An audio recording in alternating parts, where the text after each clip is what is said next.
I was kind of down this particular player for a while. Carl LeBron? Anthony Carl Anthony Towns Oh. went off, dude. He 60 went off points. last night. 32 points in the third quarter. Like nuts. I think he ended up 7-11 for 11 from 3. I was just like, geez, bro, if this dude played like this all the time, maybe Minnesota would be something, you know? No, I like. It was you that said it, that Jimmy left because they don't play to win. Like they don't want to win there. Or who was it that said Yeah, that? something like that. I don't know, something of that nature. You know, is Jimmy Butler. What do you have yesterday? Click on it. All right, you go to the stats. Oh, okay, there it is. 60? He had 60? That's exactly what I just said. Holy 60. shit. 60 and 17. Holy shit. Did you pick the under on him? Nah. I didn't. I was wondering the same thing. Nah. Carl Anthony Towns. There's certain players I kind of like don't touch because it's just like the inconsistency bothers me, and he's one of them. He does have these games every once in a while where he just goes ballistic. And so he's one of the do not touches. You know what's the best one though? The lock every single night. Joe Ingles? Russell Westbrook under 16.5 points. It's great. It's a lock every night. And it's funny because I sent Alejandro this this video, this tweet, and it was like some clean between two people pass by LeBron James to Russell Westbrook, and he had a wide open layup like right there. He missed it, dude. He missed it. It was bad. It was really bad, and it's. Can you find that, Alejandro? Because I'm watching your deal. Can you find that? There's no way, right? But you sent it to him. Oh, here it is. Yeah, on Twitter.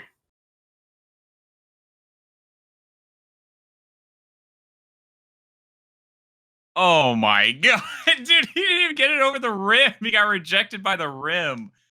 Oh, that's so bad. Oh, that Lake Show Yo account is great too. It was like it's game day. Kill myself. I hate that account so much. So I did my sliced apples homework. I've been watching the Lakers these past few games. Okay. I feel for my man LeBron. I feel for him. It's like 2018 Cleveland all over again, but he didn't expect to be 2018 Cleveland. He expected to like have more help. And these guys just not cutting it. They're not getting it. Russell Westbrook is just, I don't know what happened to him. Straight garbage. It's insane. It's Dude, he's insane. always done this. Like this is how he was in Houston. No, it's worse. I mean, not missing layups, but as far as turnovers, like lack of control, like that whole bit, yeah. But yes, I mean, but missing layups is new. Yes, the one thing you can count on is energy, and if he's driving, he's making it. And yeah, it's I remember the Suns game. The Suns game, literally at the beginning of the game, one of the first, like, they make 6 straight points, probably because of LeBron. LeBron was doing, had a little energy coming out, but then Phoenix was like, 3. Booker was like heat check in like the first 30 seconds, like the hell. And so Westbrook does his typical dribble down the court real quick, get to the mid-range, and then just pull up like he's some mid-range savant. Like he pulls up the jumper and all glass, bro. Just like glass straight to the rebound. And I was just like, that's why I bet him the under 16.5, and I was like, yes. He did the same thing later in the game and airballed it, bro. Yeah. I never been so confident in my life. I was like, that's a lock right there. Russell Westbrook under 16.5 automatic. And yeah, Lakers. Do you really feel bad for LeBron? Because I mean, It's kind of his fault. I mean, he turned down Buddy Hield and wanted Russ, and here we are. Yeah, I mean, we you figure like sometimes when it Russell Westbrook is on the later years of his career, you expect a little bit of a Don't blame this on age, downfall dude. Don't blame this on or age. some recession of the skill, but to this degree, I don't think anybody predicted this, man. This is mental. That's what it is. He has a mental issue at this point. Like there is a blockade, just like Ben Simmons, where that's the only thing that makes sense because there's no way you regress this far. To or flip side of the coin is he was Houston and then he went to the Wizards. And that's kind of two teams that he wasn't really in the limelight. So being in the limelight might have messed with him mentally. But dude, I don't feel bad for LeBron because this is a situation where before the season you can pull up the Kendrick Perkins takes and you can pull up, the power rankings and all this, and everybody was expecting that they were going to be great and the new big three and all this and that. And I came on here and I said it's not going to work. For whatever reason, they got rid of all their shooters. They got rid of their perimeter defense and Alex Caruso. And they went out and they grabbed people that it doesn't make any sense. Like the way the team has been structured since the beginning does not make sense. And everybody bought into it originally and placed them really high, winning the championship this year, no problem. And it's like, okay, the team's not built correctly. LeBron can't overcome his own teammates. Like when their weaknesses are your weaknesses, like you're not gonna win. Even then, before AD got injured, he was not playing at a good the level we're typical of seeing AD play at, and he's in his prime, dude. And Supposed to be. I don't know what it is, man. I just we have Austin Reeves out here starting. I was like, LeBron playing the 5. I was just like, man, if I would have known this, I would have hit over for everything on Aiden. Jesus, man. Like, and the Suns just mollywopped them, dude. It was it was disgusting to see. It was literally disgusting. Yeah. What does it say about LeBron to you though? When you think about he has 3 members, including himself, of the NBA 75 team, and he's still struggling at this point. Like, what does that say to you about him? Nothing. So what culpability does LeBron hold at this point then? Like you hold no, you just feel bad for him. He doesn't deserve any of the blame, you think? No, I mean, ultimately, he isn't the GM. Um, he might be LeBron James and whatnot. They call him Le GM, but ultimately, he's not the GM. If you're Rob Pelinka and you really thought Buddy Hield was Sorry, 4, because Carmelo Anthony is also on the 75 team, isn't he? I'm not sure about that one. I guess so. But it's just ultimately he's not the GM. People like to say, oh, he calls the shots, whatever. But ultimately, he's not the GM.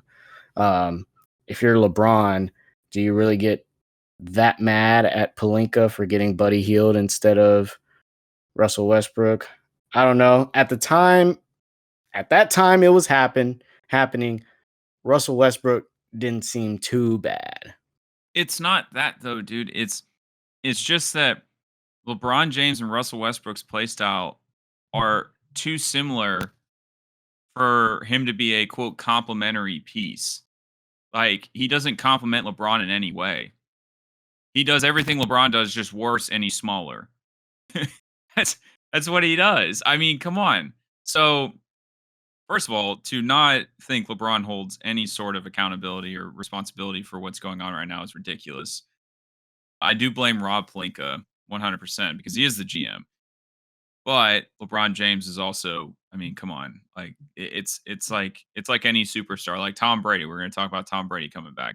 You don't think that Bruce Arians and that office runs through Tom Brady every single free agent they're looking after? Like they don't have a discussion with Tom Brady? Like Every single discussion about a new player is run through LeBron James, and you get the LBJ stamp of approval.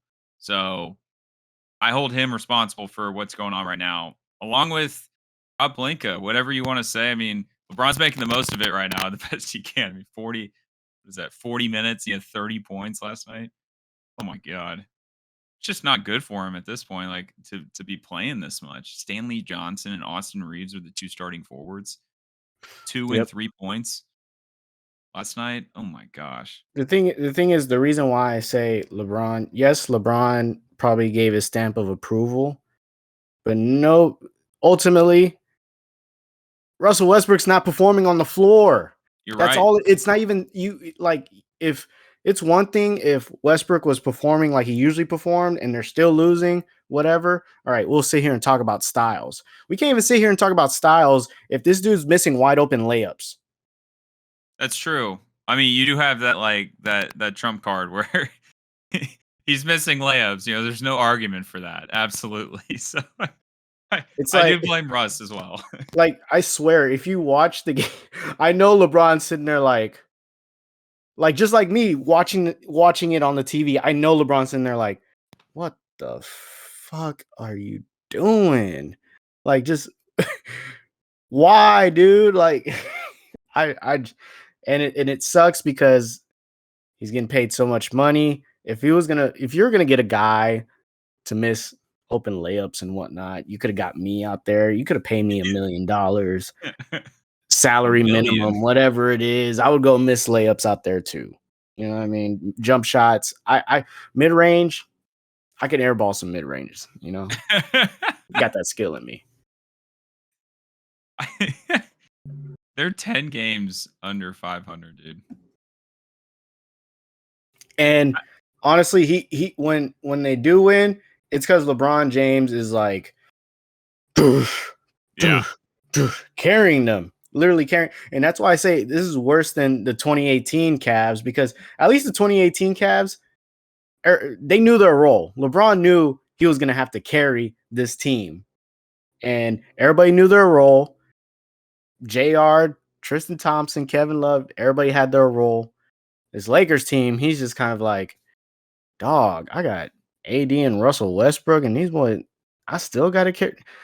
Thing is, now he has AD and Russell Westbrook. Who we got behind him? Austin Reeves and Stanley Johnson. It's just like, dang, dude. Melo is a good addition. He is. He is. He's okay. He's okay. He makes more sense than any of the other players on this team for LeBron James. Like pure score, like defensive semi liability, definitely liability actually. Semi. But he makes the most sense. So, and he puts up, I mean, he got 14 last night. Most nights he's what, 12, 15, somewhere in that range, you know, probably averaging 13 points a game. Just totally spitting off the cuff right now. You'll have to definitely fact check me. But I mean, I'd take that over you saying it's a lock that Russell Westbrook's going to have under 16 and a half points as the number 2 guy. Really, he's supposed to be like the number 1 guy in this situation because he's younger and he's supposed to kind of move in and take over and LeBron get older. And that, I mean, come on. I honestly think that's what it is. I honestly think LeBron was stamped disapproval because he's like, all right, I know this dude wants the ball. I could take some possessions off. He could do his driving thing, his crazy Russell Westbrook thing. All those dreams shattered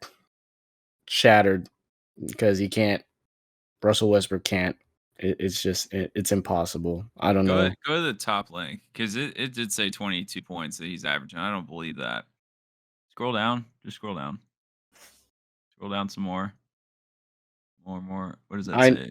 13.7. Yeah, he's got 13.7. I do know it's been substantially worse. His play has been substantially worse since the All-Star break. He's older, man. I mean, look at this. How many seasons has he played? He started in 2003, 2004. He's now 37. He's been playing for 18 years. So he's same age as LeBron. Wait. Okay, but it's LeBron. Like, Russell Westbrook's not the same age as LeBron. No, I'm talking about Carmelo. I'm looking Oh. right now. Oh, yeah, yeah. Oh, I thought we were talking about Russ. Oh, but Yeah. Melo is a good piece, and, like, he's averaging anywhere from 12 to 15, probably 13. He's at 13.7, which is, I mean, respectable for what his role is supposed to be. You know, a supplementary scorer, that's what he's supposed to do. And Yep. Russ, I mean, you thought, like, him coming over and it being his home team, like, I truly thought the way it was kind of framed was Russ was gonna follow LeBron in this way and almost and take over the team eventually. It kind of felt like in a way where LeBron would move on and Russ would still be in a situation where he could provide for the Lakers. But that man's not gonna be playing basketball next year at this rate, dude. Who wants him? Who wants him? That contract is horrific too. Horrible. Uh, that's all I gotta say to that. Yeah. They won't make the playoffs, but it'll be. I think I was thinking about it this morning. It might be better for LeBron's legacy if he misses the playoffs because he has a scapegoat at this point than losing in the first round. Because to my knowledge, he's never lost in the first round. Correct? No, he just did last year Oh, okay. to the Well, Suns. okay. Well, you're right. But it still wouldn't help an early his legacy and early playoff exit. You know, people like Skip Bayless would use that against it for eternity, which makes no sense to me. But That's exactly, I think a week or two ago, Nick Wright was saying, you know what, just shut LeBron down because apparently it's better for him to just not make the playoffs, lose now and not make the playoffs than get into the playoffs, but not win the finals. You know, like it's silly. He is. I mean, the more I watch him, dude, I mean, he is probably the greatest player I've ever watched. I mean, he is really, really good, really amazing what he's still doing. Like the fact that he has those nights that he goes out there, he's like, I just want to win, and I'm just gonna will my way to victory, and he can just do that and put up 50 at 37 years old like it's nothing. I'm just like, this is insane. Like, who can do this? now the only player to have 30,000 points and 10,000 assists. There's no. I mean, once he passes Kareem, there's gonna be no stat he doesn't hold. If we're being honest, it's gonna be really awesome when he passes Kareem. I'm excited for it. But Lakers aren't making the playoffs this year. Hot take.